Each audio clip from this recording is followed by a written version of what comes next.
fargaba. Na ɗauki alƙawari ba za na yada ta ba. Shi so idan ya kai so ba a mance shi ba. Ita zuciya jaririya in ta darsa waso, gaban jiki na mutum ma sai ta neme ka so.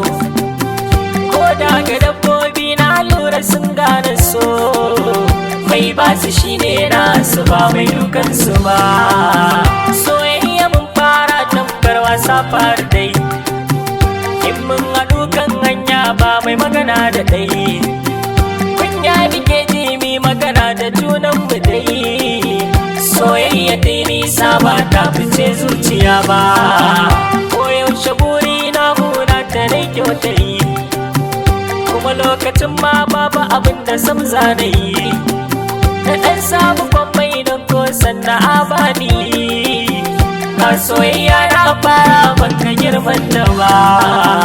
Zance idan na je na kallabe kuma kuji, dan lokacin mun kankanta iyaye su ji.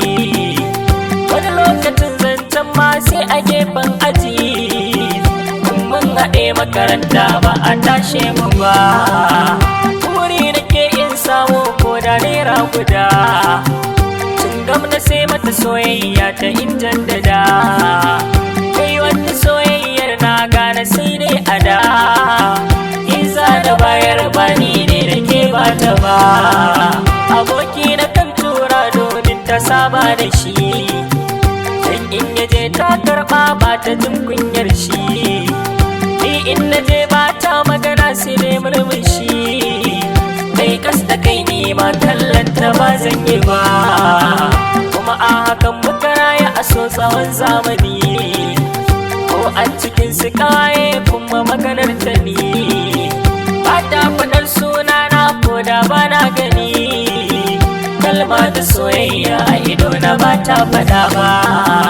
Inda ina so gura ta yi kalma ta so, sai dai wasiƙa za ta rubuta kai zanen so.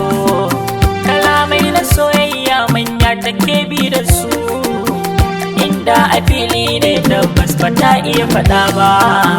Kuma lokacin san babu waya bare mi hira, ƙaunar mu ta kai ƙauna don kwa ba ta harara. Sannan kyakkyawa ce a kawaye ba ta da tsara, ina ma har yanzu ba ta yi min nisa ba. Soyayyar mu ta yarinta a yau na yi kewa, kuma na sani san ba ta kushewa ma ga kowa. Ba ta da alkhairi ni yanzu zan yi wa kowa, gaske na isa da ke ba zan ya da ke ba.